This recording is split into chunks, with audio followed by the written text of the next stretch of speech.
you've got 5 seconds, maybe, with the average listener. If you want to reach a large audience, especially on the Suno stuff, it's like, most jaded person that was just like, it's just really hard to get good at an instrument and production. But also it's like, okay, then you just don't love it. Yeah. And stay out of it then. Yeah. Like, we live in the best time, I think, for the songwriter to record. And if there are certain things you don't understand about your instrumentation, arrangement, even just some small technical things, it can be just a muddy mess. It can be quite overwhelming, especially writing and recording simultaneously. And I think that's the thing. A lot of people listening to this, they're doing the majority of the work. They're there at the conception of the song. They're there at the writing of the song. They're playing the song live. They're testing it. So when it comes to recording, what are some things that kind of get lost along the way, especially when you're about to record? Okay, I want to get a demo going of this song. I've tested it. I've written it. What are some things to think about too? The initial just recording of the guitar they should start out with. It depends. I mean, the first thing always is that it depends on if it's an acoustic or an electric instrument. Like those are two different ball games. They're two different sets of microphones, two different techniques a lot of the time. Not necessarily all the time. Sometimes it can be fun to sort of blend those, but if we're just talking about like base layer concepts, at least for me in school when I was doing it, and something that I've just had to learn over the years, is just the concept of getting it right at the source.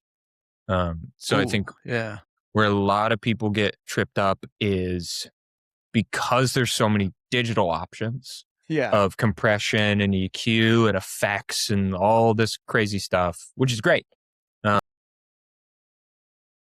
And depending on who you are, that's the type of music that you want to make. You know, it's like hard pressed to find, if you're making sort of digital and electronic music, you can use those tools immediately. And it's sort of a part of the instrument and the arrangement. But when it comes to recording, sometimes it's most important to just go like, instead of reaching for something inside the DAW, looking at how you're sitting, if you've got an acoustic guitar, where your microphone's at, and understanding like proximity effect is like a base layer concept that is literally just the nature of like bass gets louder as you get closer to the thing. So if I don't know where it is on the laptop, but if I'm closer here, there's more bass, as opposed to if I'm sitting back here. And even that alone makes a huge difference of like, if you've got like a really big boomy acoustic guitar, like sometimes you can just like, if you're sitting down, you can just push the mic like 6 inches away from the instrument. And getting used to it being like, oh, but it sounds a little thin, but then you drop it in to the rest of the track, whatever's going on. If you have more instrumentation in the track, it'll often just sit in a space that's really nice. What is the thing that you just mentioned right there, where you're sitting can make a huge difference, because it's only when we start to record do we understand our room a little bit of the space that we're recording. You know, maybe there are hardwood floors, maybe there aren't, maybe you're by a window and certain days of the week it's busy, and that just like bleeds through. You don't realize that, I don't know, it's the wintertime, and when the heater comes on, you can hear like the rattle of your radio. So it's just like so many small things that you're just not thinking about because you've been so immersed in the creation of the song.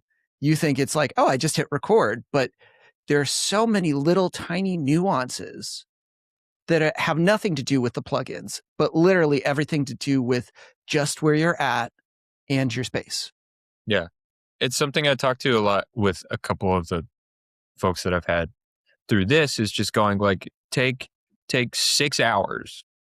You probably don't even need that much, but like take 6 hours and look around the space that you're recording. Go like, where can I set up stations? Where can I have like a sound day? Like if you're in, you would know this, like if you're in a big commercial studio, a lot of the times, like, you know, if you've got the budget for it, you'll spend a day or two on just getting sounds, like not even really recording any songs, just getting stuff dialed in.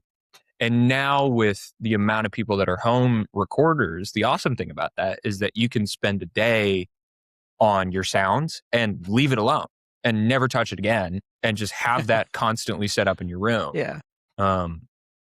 Which can be really, really helpful of like the window in your apartment, just throw a blanket over it.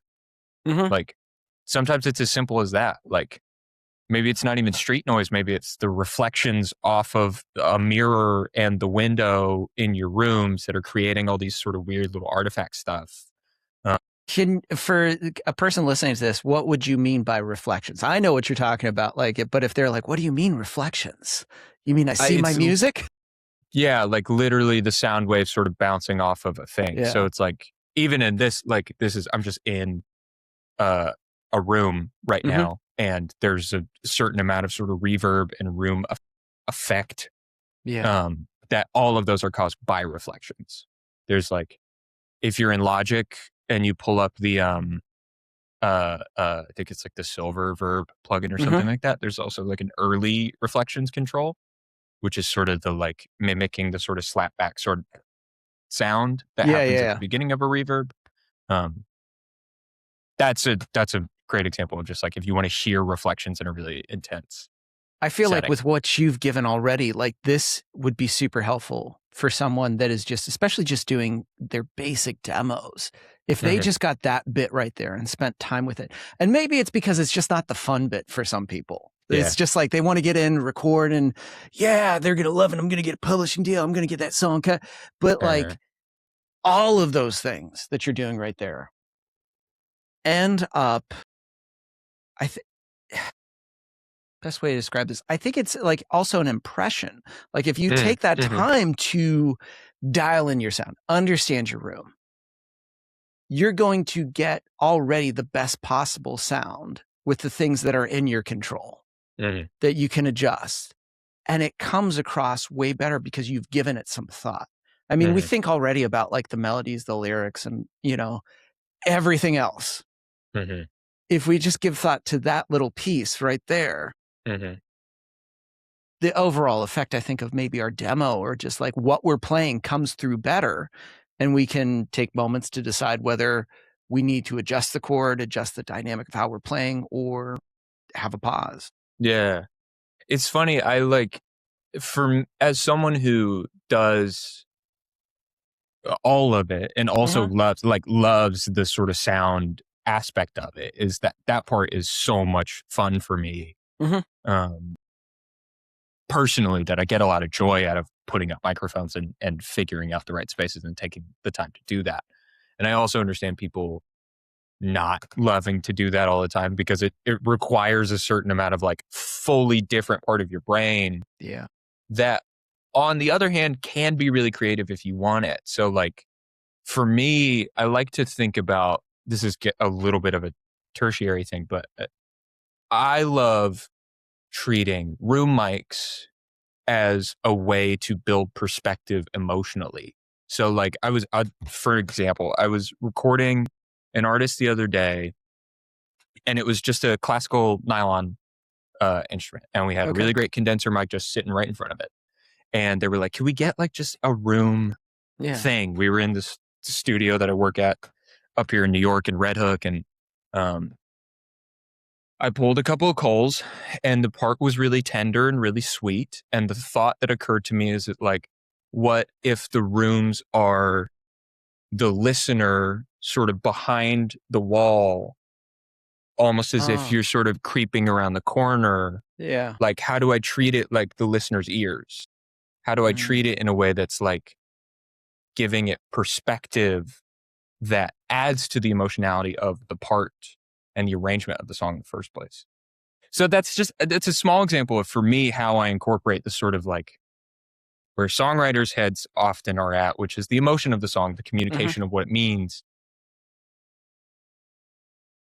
Yeah, I don't know if that is totally applicable to the full conversation, but I think it does. Like what you're describing right there is, I think, the next step, which is, getting your room dialed in is great. Like understanding your room is awesome. Understanding your setup, because you're right, with acoustic, that it's one particular way. Through electric, it's a completely different thing. Let's check cables. Let's make sure signal is, clean, no rattliness. But what you're describing there is you're seeing beyond just the chord structure. And maybe this is where we can get into arrangement that can create muddiness. Sometimes our default is we feel the guitar needs to be throughout the entire thing. And so we're strum, strum, strum, strum, strum, strum, strum, strum, strum, strum, strum, strum, strum, strum, strum, strum, strum. And it's all just one level. You never feel that shift, the things that you're talking about emotionally. And so you just even thinking about the mic placement of like, oh yeah, the listener's ears. I kind of want it back here, almost like you're kind of like sneaking around the corner listening. There's no like emotional setting of like sneaking around the corner. You just have to envision a little bit more of the song. Yeah. How does someone get to that space or that position to start allowing the guitar to not do all the heavy lifting, but to start seeing the bigger picture? Yeah, there is something that I've had to work on a lot in my own personal guitar playing, coming from like, I was like almost exclusively playing in like really bad punk bands in middle school and high school, and was obsessed with all of the Refused and like post-hardcore stuff and lots of indie stuff. And I developed a style that was very like arm locked, play as fast and as tense as possible. And as I've gotten older and developed my playing a lot more, what I've realized is that developing speed requires a certain amount of relaxation, like requires just physically in your body, you have to sort of be relaxed in a way that you can move adeptly across the fretboard. And I think the same concept applies when you're sort of building out an entire song, is that the first step is to also just kind of relax. Like it's like the dynamics are going to be there. You don't, especially if the song has to be really good, but once the song gets really good, it's like, you don't have to do nearly as much as you might think. Why do we do that? Why do we sometimes overcomplicate it or think we have to like, we get what you're saying. And I've seen it too. That sort of like that tension where someone's playing it thinking like it's life or death. And I'm like, it's okay. Yeah. It's sometimes emotionally, it can feel life or death too. It's like you're presenting a song that can be a really vulnerable thing. That can be a really loaded thing emotionally, especially if it's something that you're getting off your chest. But in terms of recording and presenting the song, what I personally find a lot more interesting is letting a certain amount of mystery, letting a certain amount of inference in space for the listener. Because at the end of the day, you finish a song and it's like, what's the thing that you do inevitably is that you want to share the song with other people, and it becomes for them. Like, there's a great Prince interview on like Arsenio Hall where somebody asked him about like how he feels about press, and he's just like, that's not my job. Like, my job is to make music and present it to the world, and that's it. Everything else about it beyond that is not my issue. Now that's Prince, and also Prince in an era where the music, he was making way more money than probably any of us have ever made. So he could sit in a really comfortable position. But I think the concept still applies, where almost circling back a little bit to like recording electric guitar, like there's a small shift that I've been doing a lot, which has helped me a lot, which is just like, if it's a big heavy rock part, you'd be surprised how clean an electric guitar can be to get the idea across. You'd be surprised at how lightly you can strum to sort of get the emotion across. in acoustic guitar playing, I think about Nick Drake a lot, and like you just listen to Pink Moon, and some of that stuff is very wide open, you know, or like Tom York's playing on like his acoustic playing on the bends and OK Computer like leaves a lot of space in between stuff. And are you a fan of We Are Scientists? I couldn't say I'm up. I don't know ball like that on. I don't know my We Are Scientists ball. Okay, well, I think they're actually based in Brooklyn. So yeah, but to me, a lot of his playing leaves that space. And what I love is there's so much room for the melody and the harmonies. They become even more prominent. Yet it doesn't feel empty. I never sit there and feel like, oh man, this is pretty. It always feels full. Yeah. And I'm always amazed when I break down the part and I listen to it and I construct in my head, oh, here I am complicating so many things.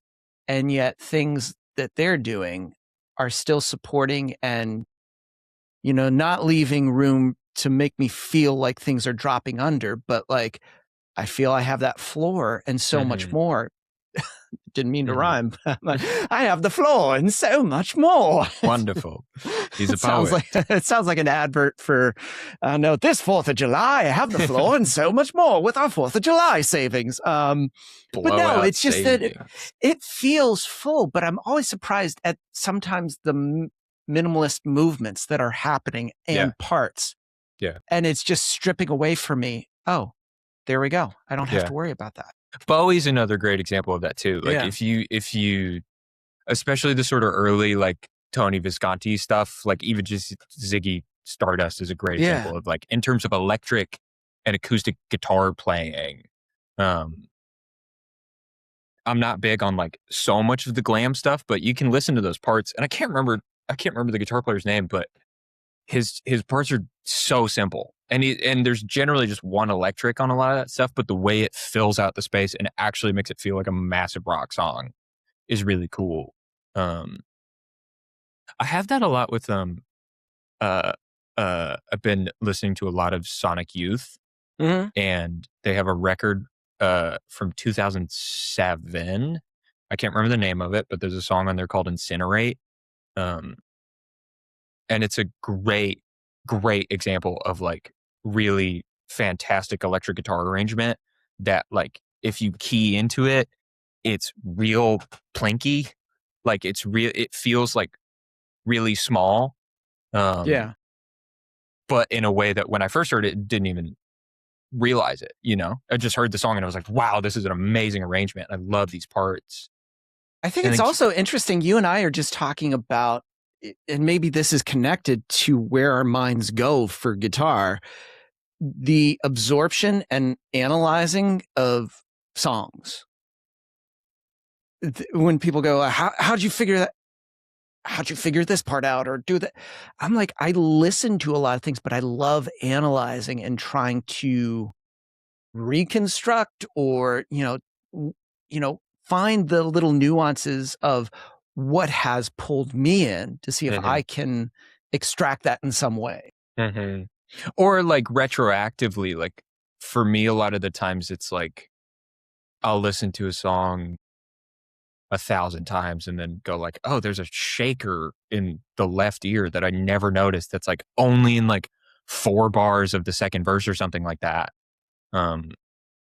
And that gets into a broader thing about arrangements and production as well. But there's all these sort of minutia that you can add and subtract to sort of keep the subconscious part of the listener engaged with whatever the song is. And the thing, I think part of the reason that I bring up even like Bowie and Sonic Youth is that my personal favorite thing is when you can do that with as few elements as possible, which gets into guitar arrangings. So like the layering side of things is like something that I, especially over the last couple of years in my own personal work and in my production, have just tried to avoid as much as possible, where like instead of going, let me add 3 more electric guitars in this chorus to make the chorus seem bigger, how do you have a guitar part that sort of takes up the space?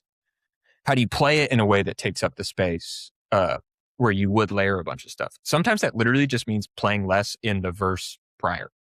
Like if I'm playing a part. That's perfect. Like I was going to say, how do you know when to, kind of scale back? Because there's a difference between the live performance and the recording, because sometimes the live performance, we're carrying the whole thing. The guitar is basically just like, pulling the song away. And there's nothing wrong with that. But sometimes that doesn't come across well in the recording. It feels, I don't know, sometimes like after a while, like white noise. So what you're talking about, this sort of choosing to pull back, or when we get to the pre, that's where I'm going to slowly ramp it up. Mm-hmm. How do you start to make those decisions or start to look for opportunity? If you're like a songwriter, it's like, I understand the importance. How do I start integrating this and finding moments like that? I think it helps to know where the climax of the song is. Like know your ceiling and don't go beyond that ceiling in for the entirety of the song. If you're doing like it's not always true, but I feel like specifically for this audience, I think it will be true, because there's bands like Sun and My Bloody Valentine that like their whole thing is just constantly all the time. But that's also just like art, rock, and noise stuff that's like, it's a part of that genre.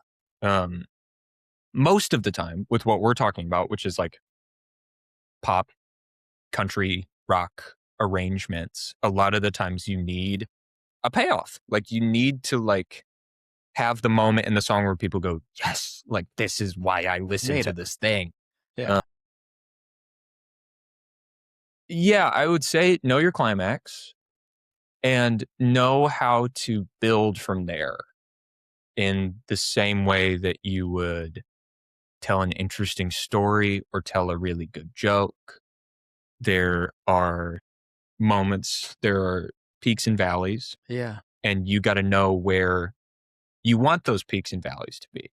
One of my personal favorite things is like, again, the Radiohead thing where it's like, sometimes all they do is just like, don't put a bass in the second verse.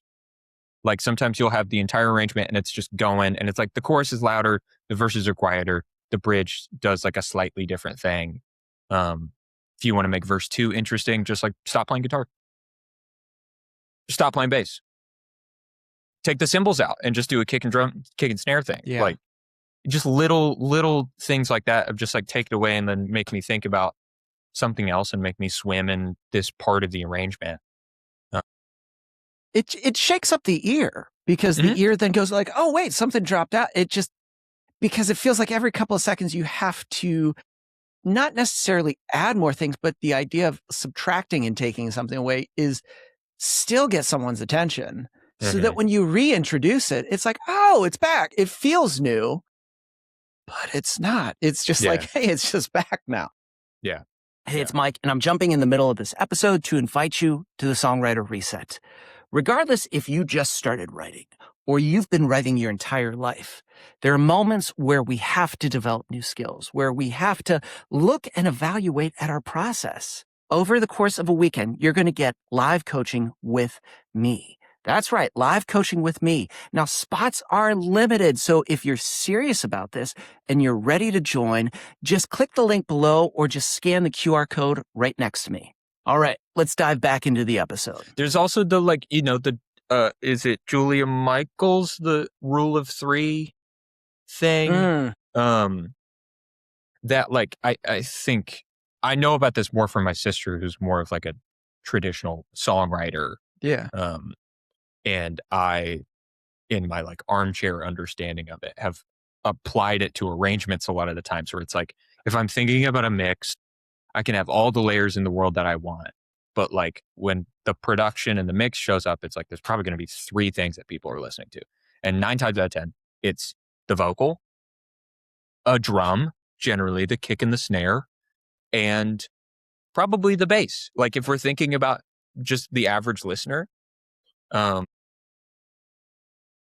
people like low end. They like the physical experience of low stuff. It's very comforting. I think that's why like sub bass is really awesome for a lot of people. Why like you go to a show, like if people go to like good rap shows with a good PA, and it's like when fat 808's coming in, it's the greatest experience in the world. And it makes sense about like people are listening to the vocal. They want to know what they're going to sing along. And the kick and the snare, they want to be able to follow along to some sort of beat. And they're like, okay, it's some footing for them to kind of follow along. Yeah. And you can get mathy, like you can get like Jethro Tull with it, but like there's, you know, that's not my personal thing, and I don't recommend it necessarily, especially if you're just trying to write songs on, you know, hard pressed to find a country song on the radio that's in like 7, you know. Watch out, Morgan Wallen's going to bring one. He's going to be like, yeah. asymmetrical country rap is about to take over the world.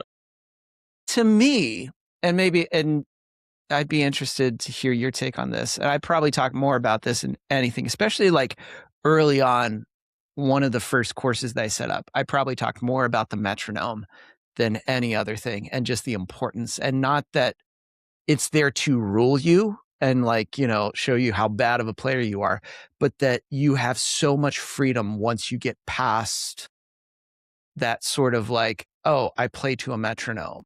Mm-hmm. Once you move past, you realize you see all this opportunity and the things that you're talking about, the dynamic range and the things you can build up purely because you have the ability to play and not be ruled by the metronome. Mm-hmm. Because you've just gotten really good at it. Mm-hmm. Mm-hmm. It's tough because it's just, it's one of those, it is just one of those things that it really matters. Yeah. And it really matters to be good at it. Like, because then you can throw it away once you're good at it. But a lot of the times, something that I'll run into a lot, and something I still have to catch myself on, like I literally had that doing some demos the other day, and I was like, I thought I had it in the bag, and I just listened back to the take, and I was like, I'm off. Like I'm so off. And that's because I was in the hospital and wasn't practicing, but it's fine. Can't believe you didn't bring your guitar to appendicitis. It's like, come on. But that's refreshing for someone to hear, because I agree. There are times that I catch myself that I'm off, that I'm like, oh shit. Like, it's just like, I need to, it still needs to be honed in. It's not this perfect thing that you can leave forever and you're never going to fuck it up. Like there's still moments that you have to watch and, oh, I got to be aware of it still. Yeah. Well, and music is this, it's the bizarre art form of not being in a physical space. Like painters and sculptors, like you can work out concepts that you can physically see. And us as musicians sort of have to figure out ways to learn how to use not a primary sense. Like our primary sense is our eyes. And then everything else sort of informs what we're visually seeing, which is where people get tripped up with like, metronomes and staying on the grid and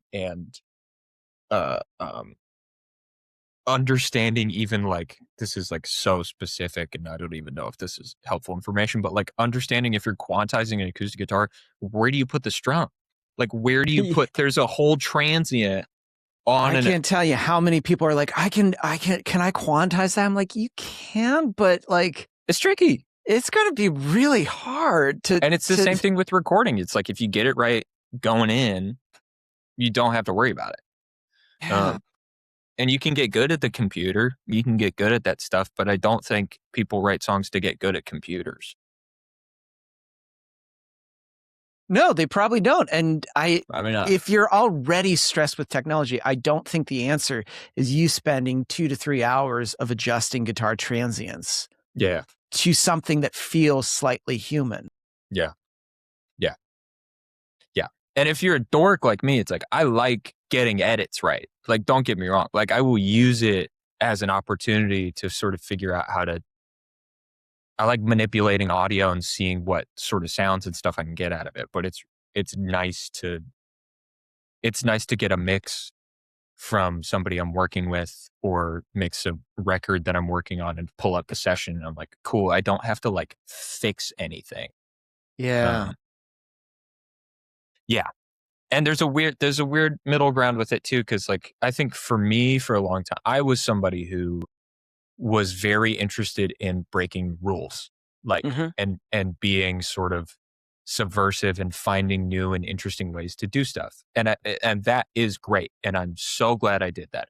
I have taken this long to realize that I'm like, it helps to be also good at it. Like it helps to be good at it to actually understand like that the rules are there for a reason. Kind of guardrails. Guardrails are there for a reason. It's just like, yeah, you can go past the guardrail. There's a huge drop on the other side. It's like, but we're just there to just kind of keep you in line a little. Yeah. And like all of the music we've listened to over the last, I don't know, what, almost 100 years of recorded music being a thing. So much of it is revolved around people playing together in a succinct way. And that has consistently and always been really pleasing to us as people. Like, yeah. If you're going to put it, it's like, listen, people like things when there's some order to it, where it just feels together. It's not to say that you can't break the rules sometimes, but if you're trying to appeal to a larger group and you want people to retain this, and because that's another thing people don't realize, and maybe songwriters are sometimes aware of this, but when someone's listening to your song, they have to do a lot of legwork. There's a lot of, things that are happening in their head. They have to take in your melody, your lyrics, chord structure. There's so many elements. And the more and more difficult you make it, it's so much work that needs to happen, where it's so easy now to just hit the next button. Yeah. Where it can just be like, oh, this is confusing. Next. Yeah. Next song. It's the same thing with like even, again, just being really good, I feel like is the thing that we sort of come back to, is that it's like, there's a lot of stuff out there, your music is fighting for people's attention on playlists, and you've got 5 seconds, maybe, with the average listener. If you want to reach a large audience, like I feel like there's this sort of asterisk that I would personally put on this, where it's like, if you want to make dense and crazy music, like do it, like absolutely do it. But again, I feel like the people that we're talking to right now are more interested in licensing, publishing. They want to get an artist. And if you want it's all about those different types of things, whether it's publishing deal, whether it's licensing, whether you just want to get maybe just some independent artists. All three of them have to appeal and connect with someone. And the harder you make it, even through just basic demos that we're talking about, which I think is, if you make it harder, it becomes harder. But if you start to make it more tangible and follow some of these rules and implement some of these things, they start to become a little bit more possible. Yeah. And it's not an affront to your artistry, and it's not out to get you. Speaking from someone who sort of thought that way for a while, like I was like, these are boxing me in. And it's like, actually, no, this is just like, these are good rules of thumb.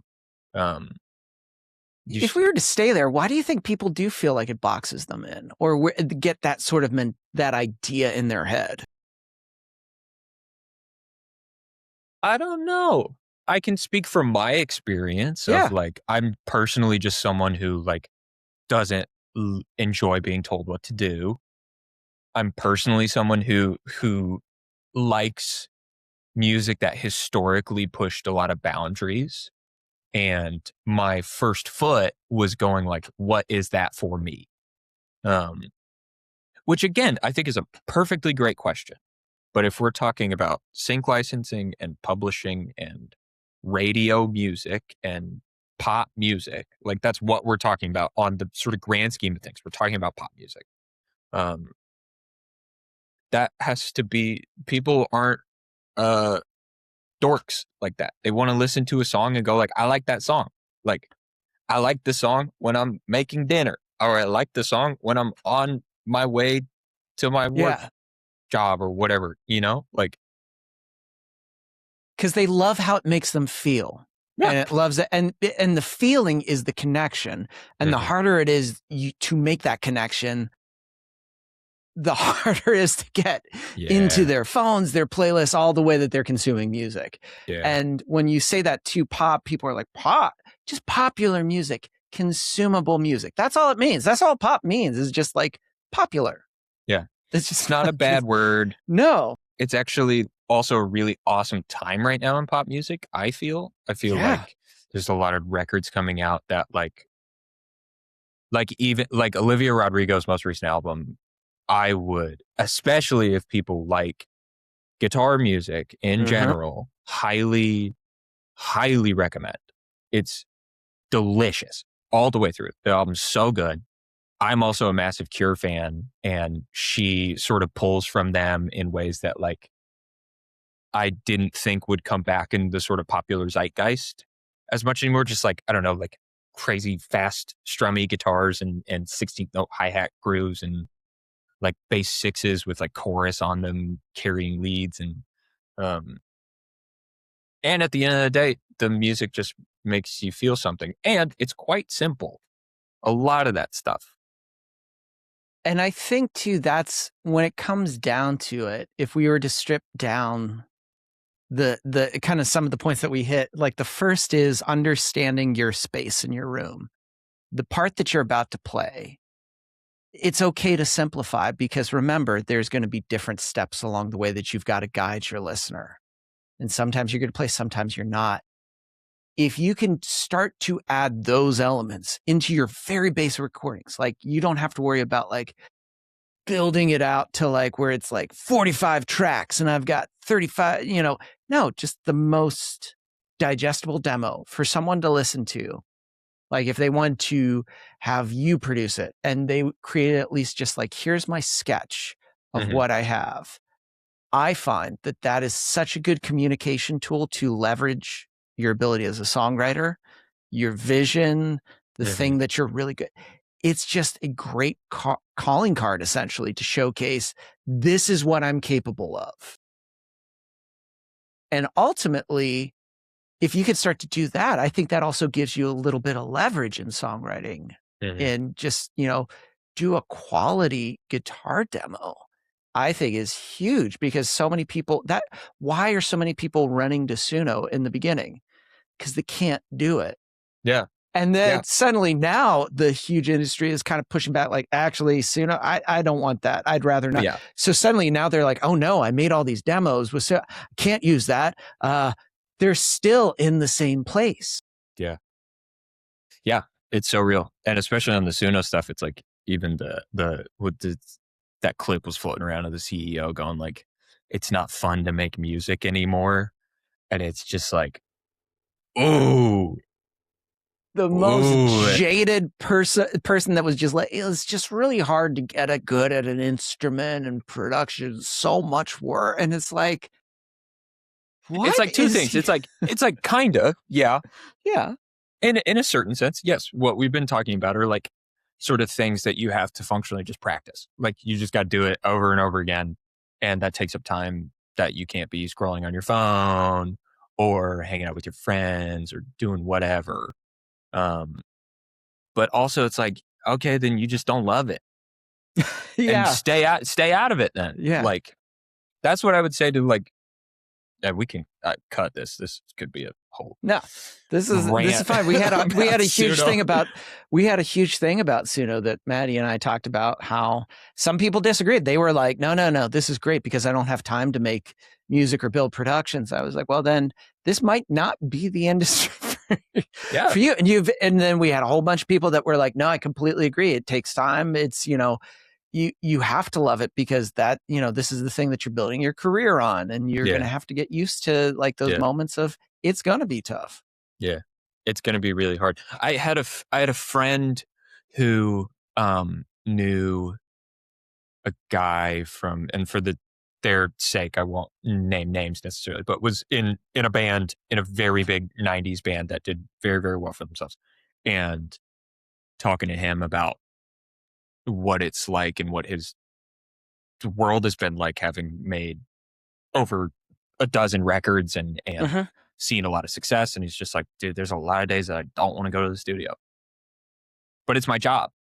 Yeah. Like, and when it becomes your job, that's a part of like what I come to understand what it means to take it seriously is showing up, whether you want to do it or not. Like, you have to do it. Like, if you want to get really good at it, if you want to make your music not only as a hobby, but sort of as a part of your life, not only financially, but just like literally as a part of your life. Like, if you want to integrate it into how you live, you've got to show up on the days that you don't want to do it. And that's hard and uncomfortable. But also, if you love it, I run into this all the time where it's like, I do not want to sit down. I am lazy. Like, if I had my choice, I would have gotten out of the hospital for the rest of my life and sat on the couch and just watched TV. But a lot of the times I'll sit down and do a demo and it's just the first 30 minutes are like kind of, I don't know. None of this is feeling right. None of this is feeling good. And you push past that. And then you finally, there's something that's like, oh, wait, okay, hold on. There's the thing. And then the next thing I know, 4 hours go by because you actually sort of find the thing. What you said right there is you push past. And I think that's the caveat, or the thing that separates the person that always lingers in the hobbyist area and that moves into, because the things that you talked about on the front end, like spending time with your room, testing things out. Yeah, that's not going to be necessarily the coolest thing that you can stream on Instagram. Hey guys, I'm testing my room right now to test the reflections, to see what's going on. I have some big gaps, right? No. But pushing past that, what does it get you? You understand your room. You understand the best parts to record your room. Better recordings means people start to hear the songs better and start to connect more with them. You're able to communicate your ideas a lot more effectively. So yeah, it's not the coolest, sexiest thing to be doing. And the result and the payoff is amazing. Yeah. Yeah. It's way more worth it. And it gets you to making music faster. Like it's the one space where I will really condone an amount of productivity is in the sort of systems that help you get the music out. Writing the music, we may differ on this, but for me personally, I'm like, take as long as you need. Like sometimes a song comes out in 15 minutes. Sometimes it takes 6 months. Sometimes a chorus sits on your phone for 4 years before you find the thing. Like that's all well and good. And that I personally think out of like a sacred thing should remain untouched in that process. When it comes to the recording stuff, it's like that should be repeatable.